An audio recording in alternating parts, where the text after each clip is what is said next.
¿Cómo estás, Rodrigo? Todo bien, muy buenos días. Un gusto tenerte aquí. Bueno, ante todo, me gustaría que le cuentes a la gente que por ahí no te conoce tu profesión, cuánto tiempo hace que estás aquí en Diamante. Bueno, yo soy arqueólogo, soy investigador de CONICET y en Diamante hace 8 años que estoy trabajando en el centro de investigaciones que tenemos acá en nuestra ciudad. Bueno, soy brasilero para Sí. los que no saben. Soy brasilero, hice mi carrera universitaria en Brasil. Y en 2004, perdón, me mudé a Argentina a hacer el doctorado en La Plata. Hice todo, bueno, la carrera de doctorado en arqueología en el Museo de La Plata. Y después, bueno, me fui quedando esa cosa. Vine para estar 5 años y hace 21 años que estoy en Argentina. Y creo que Diamante es el lugar que has elegido para seguir viviendo. Por supuesto, sí. Mm. Bueno, una vez que me doctoré y seguí el camino de la investigación que tiene que ver con una formación postdoctoral, que es un trabajo después de la tesis, que es un proceso de formación todavía, lo hice vinculado al Museo de La Plata y luego tuve que tomar la decisión de, bueno, si me quedaba en Argentina y dónde me quedaba. Y me presenté al concurso de ingreso a carrera de investigador científico de CONICET con lugar de trabajo acá en Diamante, ¿no? Pensando en la posibilidad de formar un laboratorio de investigación de arqueología en esa institución, en ese lugar, junto con otra investigadora, Milagros Colobí, Sí. que ustedes conocen, que ya estaba acá, y con el laboratorio de paleobotánica, que estaban Mariana Brea y el doctor Sucol. Bueno, junto con esos compañeros, forjar un laboratorio de arqueología para poder empezar a desarrollar investigaciones arqueológicas o seguir con las investigaciones arqueológicas vinculados y logísticamente articulados desde Diamante. Sí, con colaboración con la gente de La Plata, con el doctor Gustavo Politis y Bonomo, el doctor Bonomo, pero haciéndolo desde Diamante, ¿no? Esa fue la idea. Y hoy estamos aquí para hablar. Sería interesantísimo seguir hablando de tus investigaciones. Sería muy importante contarle a la gente, y esto siempre lo repito, Rodrigo, que ese espacio físico del Centro de Investigaciones no es un lugar inerte, sino que está lleno de vida, está lleno de gente que trabaja, no solo lo suyo, sino también pensando en la mejora de un tiempo mejor. Y hoy tenemos que hablar, lamentablemente, de cuestiones que son adversas y que se remontan ya a artículos periodísticos del año pasado y que se empezaron a fortalecer este año, y que es que la ciencia está en peligro, así, literal. Sí, ese es el título. La ciencia argentina, nacional, está en peligro. Venimos, desde hace 2 años, venimos sufriendo un proceso de recorte presupuestario muy importante. De hecho, nos encontramos en los niveles más bajos históricamente en Argentina en lo que es la inversión en ciencia y tecnología, en desarrollo científico y tecnológico. Hoy, el año de 2025, se proyecta que va a ocupar el 0,15% del PBI nacional, estando por abajo del año 2002, donde la función de ciencia y tecnología, o sea, la inversión del PBI, del presupuesto nacional en ciencia y tecnología, representaba el 0,17%. O sea, estamos por abajo, una inversión que va por abajo de 2002, que no tengo que explicar lo que pasó y la situación en que se encontraba el país en ese momento, ¿no? Números inclusive totalmente lejanos a países vecinos nuestros. Pero bueno, nos vamos a ir también allí al Centro de Investigaciones, donde nos vamos a encontrar también con profesionales, investigadores que trabajan en el lugar. ¿Cómo les va? Buenos días. Ahí está. ¿Estamos? ¿Cómo andan? ¿Bien? Todo bien. Muy bien, aquí estamos. Bueno, un poco sumarlos también a esta reflexión que hacía Rodrigo de esta situación por la cual está pasando la ciencia hoy en nuestro país. Sí, como introducía Rodrigo, Pablo, nos encontramos en una situación gravísima donde todas las funciones de la investigación están en un deterioro sostenido en aspectos que analicemos. Desde lo más importante, que es la cuestión de los recursos, digamos, las personas, los trabajadores, las trabajadoras, que vivimos en un momento de una incertidumbre donde este trabajo debe ser sistemático, de largo plazo, ordenado, donde debemos estar concentrados y enfocar todas nuestras energías en estudiar problemas profundamente, y estamos con un horizonte de incertidumbre y además tratando de paliar situaciones que nos sacan del foco. Y bueno, la cuestión de los recursos, digamos, el desaliento para quienes ya iniciaron una carrera muy larga, que es la de formación e investigación, después de la carrera universitaria, que ya fue una etapa extensa. La de investigación continúa, es larga, muchísimo trabajo, muchísima energía puesta. Y para nuestros compañeros, compañeras que hicieron su doctorado o lo están haciendo, no ven claro cuál es el horizonte. Y lo mismo pasa con todas las funciones, ¿no? El deterioro salarial, la incertidumbre en el caso de los contratos que eran los de menor estabilidad, son renovados trimestralmente, una situación muy, muy cruel. O sea, no hay forma de pensar un futuro o planificar una vida inmediata con esa espada de Damocles. Entonces, todo se va resintiendo, y lo que son proyectos muy alentadores, muy puesta la vocación en juego y con vinculación con nuestra comunidad, que esto es permanente y desde siempre, bueno, está siempre en un estado de incertidumbre, ¿no? Esta es la situación. Sí, pensaba en Andrea y en Camila y en tantos becarios que seguramente con el envión justamente de la carrera como investigadoras han de haber pensado que hoy podían estar viviendo otra realidad que lamentablemente no es la que seguramente han querido, ¿no? Sí, no, sin duda. Cuando uno toma la decisión y apuesta para arrancar esta carrera, siempre lo hace pensando en que todo va a ir mejor y todo va a mejorar y vamos a hacer nuestro aporte desde nuestro trabajo. Pero la verdad que hoy es difícil pensarlo en lo que estamos viviendo y es difícil pensarlo a futuro también, porque se está desalentando muchísimo y eso es bastante claro. Se está desalentando muchísimo que los jóvenes recién graduados de la universidad apuesten por carreras que sean abocadas a la investigación, porque la verdad es que el contexto no nos ayuda. Nosotros, como decía Ernesto y como dijo Rodrigo, invertimos mucho de nuestro tiempo, mucho sacrificio, mucho esfuerzo. eh, y cuando uno no ve una luz al final del túnel, pensar todo eso es bastante complicado. Andrea.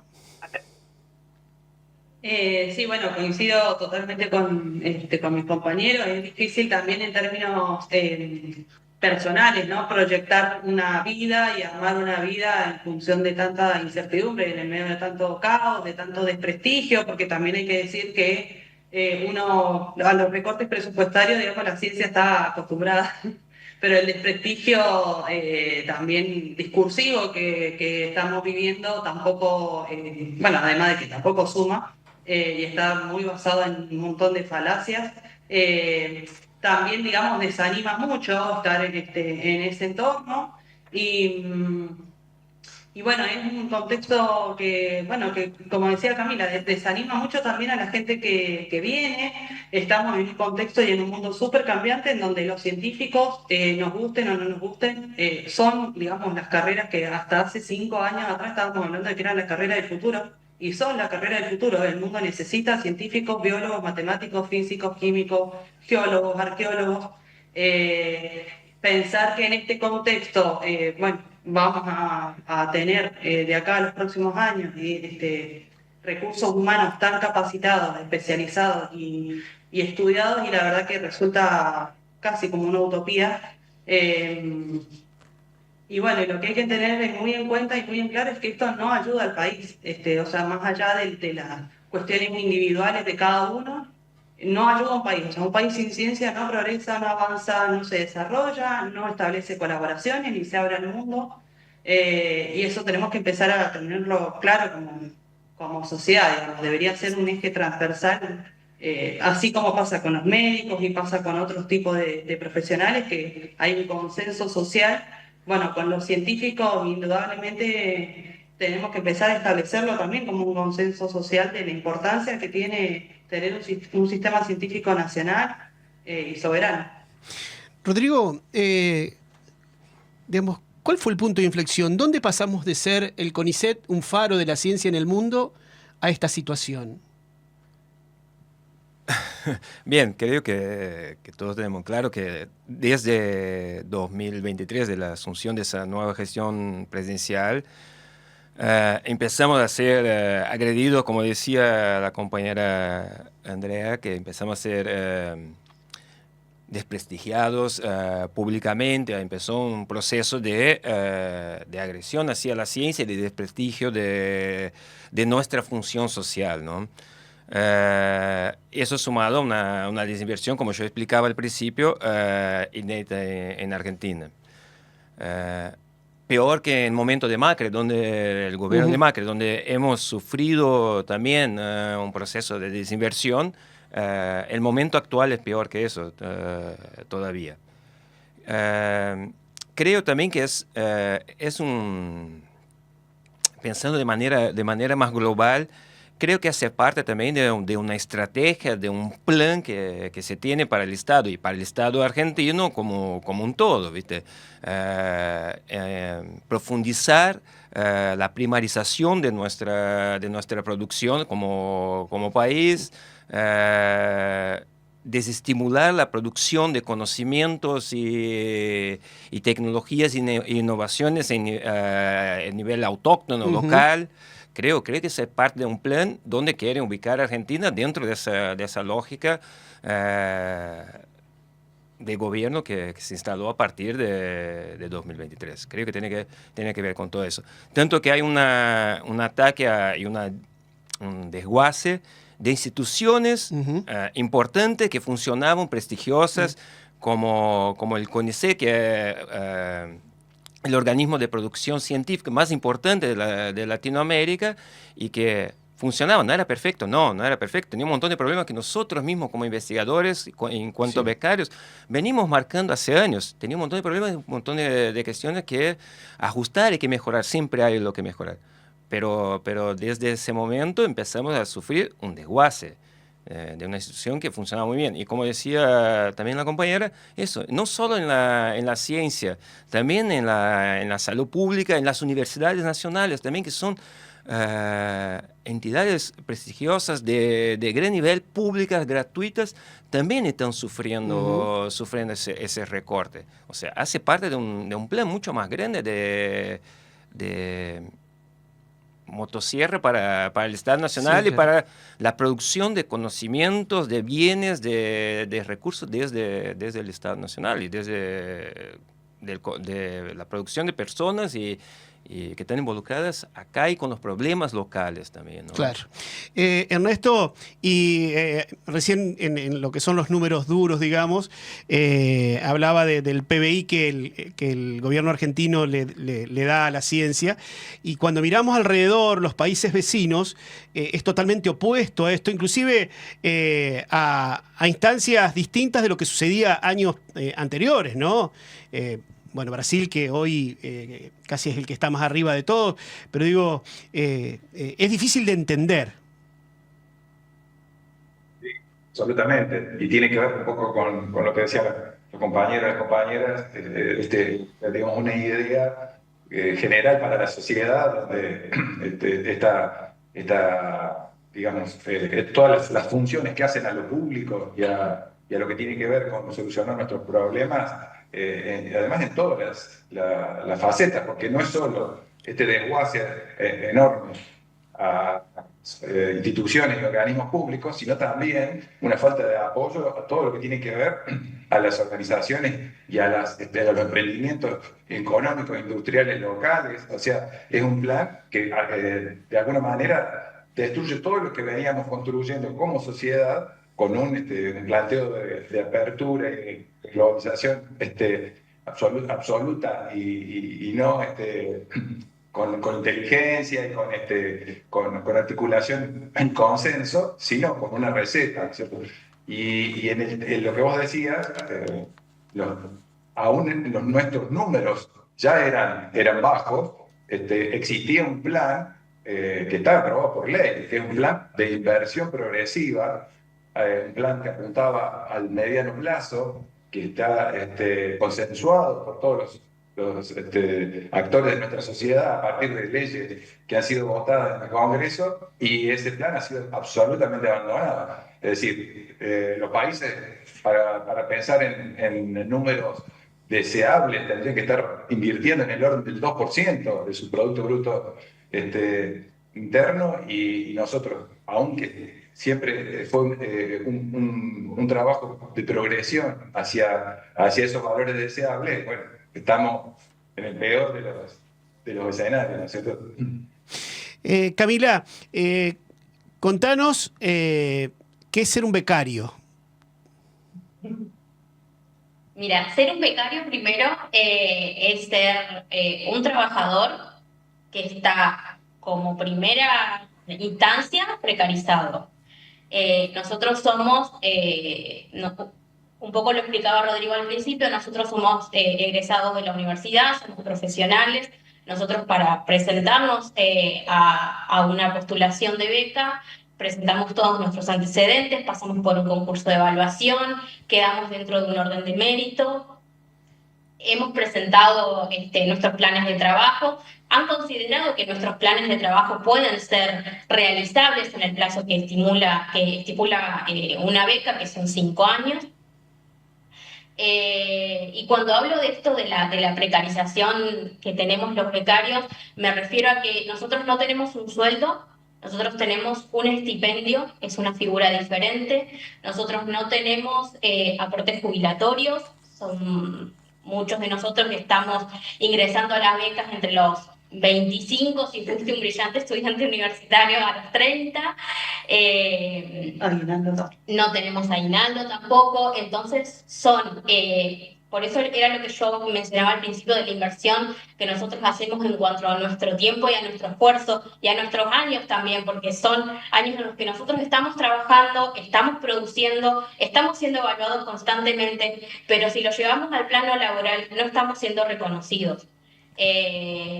Recién nosotros podemos empezar a pensar en una estabilidad laboral, habiendo pasado los 5 años del doctorado y entre 2 a 3 años de postdoctoral, para recién presentarnos a una convocatoria de ingreso a la carrera de investigador científico y recién ahí lograr una estabilidad. Entonces estamos hablando de muchos años que nosotros invertimos en esto, obviamente que lo hacemos porque nos gusta, porque tenemos la vocación, porque queremos aportar a nuestra comunidad y a nuestra sociedad con el conocimiento que nosotros estamos generando, pero también lo hacemos porque necesitamos trabajar, básicamente. Claro. Entonces, por ahí, si nosotros pensamos en el CONICET como nosotros somos el hilo más delgado, y en estos momentos en donde se empiezan con estas políticas de ajuste y de recorte, en el primero que cae siempre es en el becario, porque la cantidad de becas que se dan son menores, la estabilidad de la beca también entra a correr riesgo. Nosotros tenemos,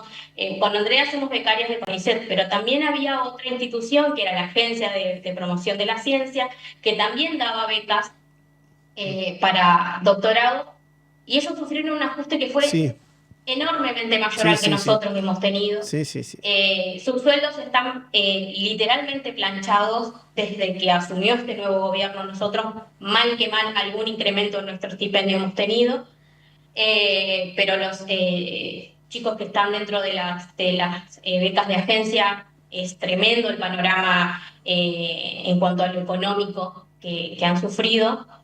Entonces, Por ahí cuesta decirlo, pero también ser un becario es duro, y más en este contexto. Andrea, ¿y crees que corren peligro tus sueños?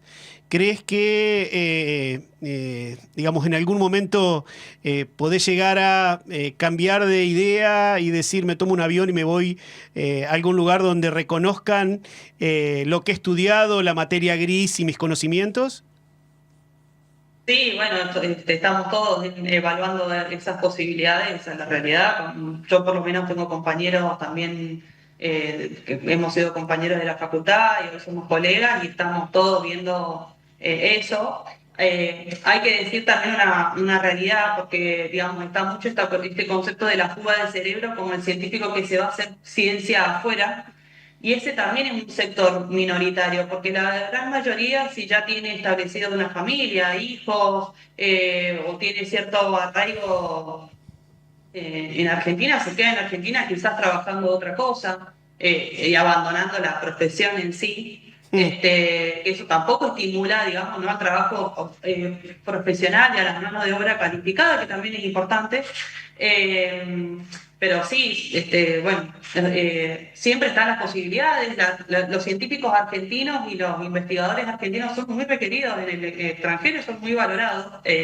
Paradójicamente, digamos, mientras acá se nos tira la tierra encima, en el extranjero realmente somos muy requeridos, valorados, digamos, y reconocidos. De hecho, CONICET como institución también tiene, digamos, es una de las mejores instituciones de ciencia en el mundo, en Latinoamérica. Es también muy llamativo en esas cuestiones, digamos, igual un poco quizás a las cuestiones sociales como país y como Argentina, no estar más familiarizados con todas las cuestiones de la ciencia y el CONICET, porque realmente CONICET tiene mucho prestigio, mucho reconocimiento, muchos premios, muchos científicos muy reconocidos y muy importantes a nivel mundial, y es una lástima bueno, que como país no lo podamos poner en valor y entender, digamos, que hay mano de obra calificada y muy preparada acá. Sí, ¿Puedo sí, cómo no. opinar algo Sí, sobre sí. y eso de no todos estamos dispuestos a irnos Claro, del a país y emigrar. a migrar Sí. y hacer ciencia o lo que sea en otro lado? Eso también es una cuestión importante. Muchos, voy a usar la palabra, militamos la ciencia Sí, sí. nacional, el no vaciamiento del Estado y producir conocimientos genuinos, útiles y locales. Estamos dispuestos y hacemos eso, venimos haciendo eso hace muchos años. Ujú. En nivel local también, pensando un poco en Diamante, el hecho de tener el centro de investigaciones acá, la UADER acá, una sede de la universidad acá, también permite y estimula que jóvenes diamantinos y diamantinas estudien carrera científica, se les fomente la vocación científica y puedan hacerse investigadores, estudiar temas, investigar, producir conocimientos sobre el lugar donde viven.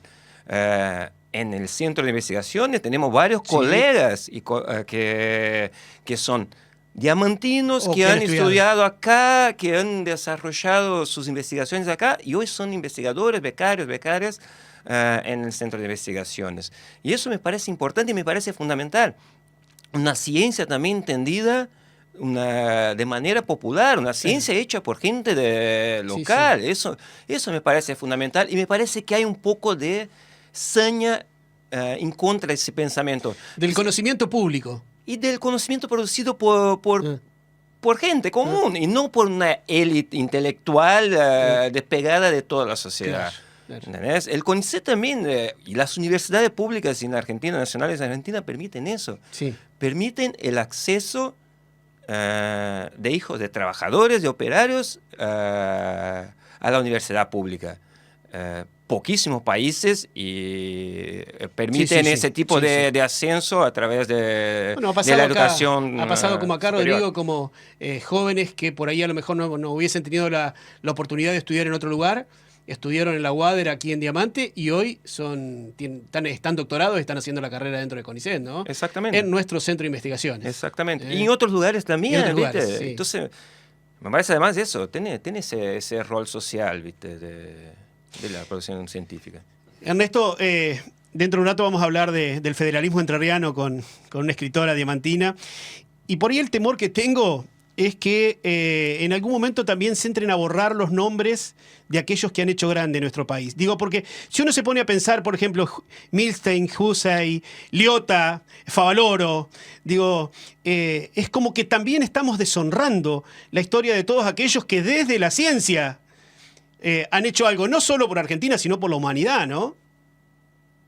Sí, sí, eso es así como lo planteas, pero además también es muy importante lo que decía Rodrigo recién, en que esa gente fue muy grande, pero además porque tenía una profunda vocación y además, digamos, una motivación, un motor por resolver problemas para la sociedad. Y es un poco la desesperación que nos da a nosotros cuando hay tanto ataque al conocimiento, a la idea de que hay que digamos, generar un conocimiento profundo y no solo en estas grandes mentes y personalidades está esa posibilidad, sino que lo vivimos a diario. Y un poco esa es un poco la angustia que nos genera, porque habitualmente, o sea, vemos la posibilidad de que con nuestros trabajos de investigación podemos aportar muchísimo. Y en las charlas que tenemos con los distintos actores de la sociedad, sean desde personas que tienen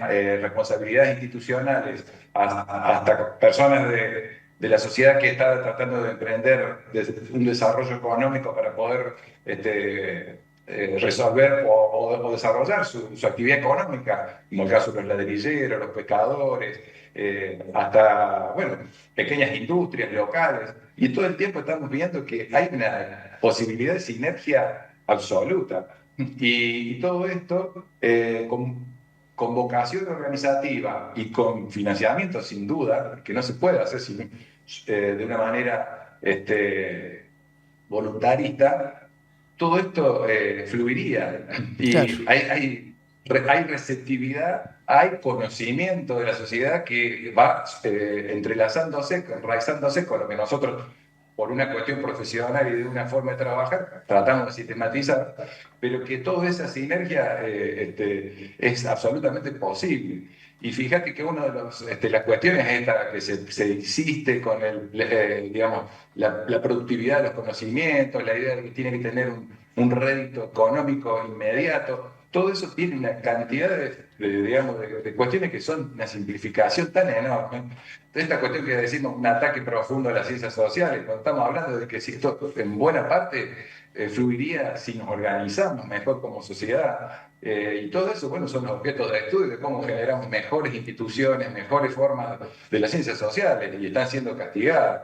Y hay una cantidad de nosotros en el instituto nuestro que estamos vinculados fuertemente a las ciencias naturales, vemos la cantidad de cuestiones que no se miran, los costos, digamos, desde los peligros ambientales que generan peligros humanos y riesgos a las personas, hasta los costos que hay en las mismas actividades económicas que no son atendidos por el mercado. Y eso lo vemos permanentemente. Y de alguna manera u otra debe existir un sistema científico fuerte, un Estado que significa las personas que trabajan en el Estado, pero una población que está poniendo las advertencias, que está, digamos, valorando todo eso que no puede ser digamos, cuantificado de una manera como lo hace el mercado, ¿no? Sí, claro. Entonces todo esto está en juego, ¿no? Claro, pensaba Camila, me retrotraía a lo que fue la época de la pandemia y el significado que tuvo CONICET y los científicos del CONICET a la hora de trabajar en este sentido, y pensaba para adelante, si la ciencia está en peligro, ¿qué será de nosotros? Bueno, sin duda, aquí era lo que hablábamos con Rodrigo, se privatizará la ciencia y será para algunos pocos. Lo que pasa es que también pensarlo en este sentido es muy difícil porque, como hemos venido charlando, las líneas de investigación que desarrollamos en este instituto y a nivel CONICET nacional están muy vinculadas a cuestiones que necesita o demanda la sociedad. Por ejemplo, bueno, Andrea trabaja en relación al mal de Chagas. Y es una enfermedad que es endémica, ella lo va a poder explicar mejor que yo, pero es muy nuestra, es muy de acá, y Ujú. es poco redituable para un privado enfocarse en desarrollar alguna estrategia o alguna medicación o alguna herramienta para paliar la dispersión de la enfermedad afecta a unos pocos. Entonces, Ah, ahí es donde está la ciencia que hace CONICET. Ahí es donde apuntamos a llenar ese vacío que el privado deja al descubierto. Entonces, sí, es muy feo pensar en la privatización de la ciencia porque es mucha la gente que se va a quedar afuera del sistema, si queremos decirlo de alguna manera, eh, porque sus necesidades no van a ser atendidas, porque habiendo profesionales que son capaces de aportar y ayudar y colaborar, no van a tener, por una parte, el financiamiento y por otra parte no van a tener el incentivo porque nadie los va a ayudar a que puedan ayudar a esa minoría que necesita que una necesidad en particular se la solucionen, intenten paliar un poco. claro, Entonces, Andrea, bueno, es re difícil. sí, claro. Por supuesto, Andrea, bueno, trabajando en un tema que, digamos, parecería ser que en estos tiempos ya no existe, como el mal de Chagas, y nosotros lo tenemos aquí tan cercano, y justamente por ahí, por lo que decía Camila, en nichos que muchas veces, por sus carencias, no llegan, digamos, a poder inclusive ni siquiera dimensionar lo que significa esta situación, ¿no? Digamos, es una situación muy compleja. Sí, tal cual, bueno, sí, la enfermedad de Chagas y las enfermedades de transmisión vectorial en general, ¿no? Como también tenemos el problema del dengue, del Zika, chikungunya, que en un contexto de globalización son enfermedades que por ahí lograron reducirse y acotarse a ciertas áreas geográficas y hoy se están volviendo a expandir y volviendo a llegar a centros urbanos y teniendo una dinámica de transmisión que era muy distinta a lo que se consideraba hace 20 años atrás. Y otras, bueno, y en particular la enfermedad de Chagas es una enfermedad que también quedó como muy relegada, como algo casi erradicado o Sí, antiguo, y en realidad tenemos, Sigue pasando. hoy por hoy América Latina tiene una transmisión vectorial, o sea, a través de la vinchuca, de la famosa sí. vinchuca, es la mayor vía de transmisión, digamos, tenemos la congénita, o sea, necesitamos de un aparato estatal y tiene que ser estatal, digamos, para poder llegar a esas zonas rurales, a esas zonas donde podamos también intercambiar con con las comunidades aborígenes, con, digamos, las comunidades del Chaco y demás, y ahí también traigo de vuelta la importancia de las ciencias sociales, porque nosotros trabajamos en el desarrollo de trampas cebadas para la captura de vinchuca. Estamos, digamos, con un proyecto bastante avanzado ya en eso, pero si no nos valemos de las ciencias sociales y la ayuda para poder ir a las comunidades, mostrarles cómo funciona la trampa, cómo hay que usarla y demás, probablemente solos no sé si lo podamos llegar a concretar o que pueda llegar a funcionar también. Entonces la interdisciplinariedad en el abordaje de cosas tan complejas como una enfermedad endémica tiene que ver con que haya también un acompañamiento del Estado en su conjunto, ¿no? Para mí, tener una mirada integral de las cuestiones y no esta cosa cortoplacista de producto acabado, Sí, pero bueno, claro. tengo una trampa, la saco al mercado y la vendo. Bueno, no es tan fácil ni es tan directo, por más que nos han acostumbrado a la cabeza así, la verdad es que no funciona así, casi nada funciona así. Sí, además, Andrea, porque esto inclusive nos lleva a lo cotidiano, ¿no? Podemos pensar de grandes investigaciones, pero también hablar de esta cuestión que es de todos los días, que es cotidiana, que la tenemos muy cerca, que habla del Chagas, que es histórico, al menos en el departamento de Diamante. Hemos hecho campañas con la prefectura donde se trabajaba mucho en este tema y de eso por ahí es lo que estamos hablando, ¿no? Creo que la motosierra se va a utilizar para algunas cosas, pero no para otras porque es preferible que el árbol siga tapando el bosque.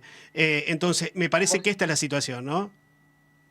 Sí, sí, totalmente. Hay una, o sea, una lógica atrás de eso, de querer como emparchar, ¿no? O empañar cosas como si no estuvieran pasando, o no, digamos, y siguen pasando, y no solamente siguen pasando, sino que siguen creciendo, y en la expansión los problemas terminan siendo mayor de lo que eran. Y hay cosas que, y CONICET es un muy buen ejemplo, que es más cara o más costoso destruirlas que mantenerlas. Y CONICET, con el equipamiento, con la cantidad de insumos, con la infraestructura que tiene, con los recursos humanos que tiene, destruirlo es muchísimo más caro que mantenerlo, porque realmente Rodrigo dijo los números y, digamos, del PBI no es un gasto ni cerca, sino más bien una inversión, y es una inversión que aún con bajo porcentaje de PBI funciona muy bien, lo cual es, digamos, tiene mucho que ver con los recursos humanos y con la capacidad humana que tenemos los científicos y los argentinos en general de con muy poca plata poder hacer cosas muy grandes, y eso es una virtud que hay que ponerla en valor, pero que bueno, que tiene que ver con una cuestión también muy ideologizada, ¿no? De destruir por destruir sin evaluar o medir los costos y las consecuencias no solamente económicas, sino sociales. Le agradezco a los tres que están allí en el CONICET por estos minutos. Ojalá podamos tender un puente en todo esto, fundamentalmente para que la gente, para que nuestros conciudadanos comprendan la situación por la cual están pasando. Y siempre digo lo mismo, porque me parece sumamente trascendente poner en valor eso que tiene tantos años, como es el Centro de Investigaciones, que hay tanta gente querible como ustedes y que se han puesto la camiseta de nuestro pueblo, que no es fácil en todos aquellos que llegan a Diamante. Y ustedes la tienen puesta, así que a los tres les agradezco mucho y voy a seguir aquí con Rodrigo un segundito más. Bueno, gracias. Gracias. Muchas gracias. Rodrigo, ¿y cómo sigue esto? Bueno, eso sigue, para mí, sí, en varios campos. Primero, nosotros seguimos trabajando. A pesar del recorte presupuestario, hay cosas que ya no podemos hacer, que tiene que ver con, hablaban de la Agencia de Promoción Científica, que es la que subsidiaba las investigaciones, ¿no? Donde presentamos proyectos de investigación, concursamos, salían aprobados los mejores y lo financiaban en general con una plata que venía del Banco Interamericano de Desarrollo, del BID. Sí. Eso está completamente frenado. A pesar de haber un préstamo BID que ha sido otorgado, no se está ejecutando. Entonces hay proyectos que terminaron truncados porque dejaron de hacer los repases presupuestarios, y otros que no empezaron todavía, que fueron aprobados y no empezaron todavía. A pesar de eso, seguimos investigando, seguimos produciendo conocimiento original, seguimos siendo evaluados para hacerlo. Y esa es una parte, de cumplir con nuestro trabajo, es parte de transmitir el conocimiento, haciendo transferencia a través de talleres de capacitación en escuelas, con funcionarios públicos, que es lo que venimos haciendo. Sí. Bueno, la escuela de humedales, participamos en todos los ámbitos, en la gestión el manejo de áreas protegidas. Nosotros tenemos en muchos ámbitos participando con nuestros conocimientos. Y el otro, eso sigue a través de la militancia. La democracia no es solo ir y votar a un candidato u otro, también es exigir que se cumplan las leyes y que se respete el derecho de cada uno de los ciudadanos y de las comunidades. Eso también es parte del ejercicio democrático. Sigue el día a día y va a seguir en la calle, y vamos a seguir movilizándonos y visibilizando nuestra situación y nuestra necesidad y nuestra voluntad de aportar al país de una manera para que sea un país soberano y de una manera autónoma y de calidad, como venimos haciendo siempre. Vamos a seguir militando por eso. Gracias, Rodrigo, por tu presencia. Gracias a vos y un saludo a la audiencia.